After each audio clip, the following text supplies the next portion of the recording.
အားလုံးပဲမင်္ဂလာပါရှင်ပေါင်းစားတက်မှာအယုံမစုမှာမို့လို့ကုန်ကြစရိတ်တက်တာတဲ့ငချင်းပေါင်းကြီးလေးကိုပြန်လဲမျှဝေတာဖြစ်ပါတယ်ငချင်းကိုတော့2ကီလိုအသုံးပြုထားပါတယ်ရှင်ရေဆေးတန့်စင်ထားတဲ့ငါးတွေကိုတော့စားအရသာမုံနနွင်းမုံအယောင်တင်မုံငပြရည်ရှာလကာတို့နဲ့အာပါတရနေပြီးအ ਨੇ ဆုံးနိုင်ခွက်ခန့်နှက်ထားပေးရမှာဖြစ်ပါတယ်ရှာလကာရည်အစားရှောက်ရည်ကိုအသုံးပြုရင်ပိုကောင်းပါတယ်ရှင်အနှစ်အတွက်ကတော့စက်သွန်နီနဲ့ခရမ်းချင်သည့်များများလိုအပ်ပါတယ်ရှင်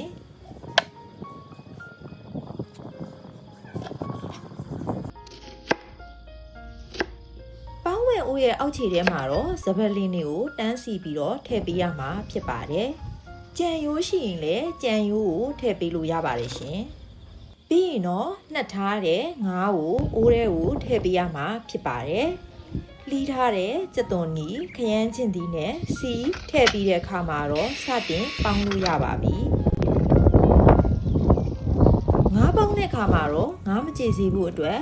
ပထမဦးဆုံးရေထည့်တာအဓိကပါပဲရှင်ရေထည့်တဲ့အခါမှာတော့ငါးကိုမြုပ်အောင်မထည့်ပဲပထမဦးဆုံးရေကိုတော့အနည်းငယ်ထည့်ပေါင်းပြီးရင်ရပါပြီရှင်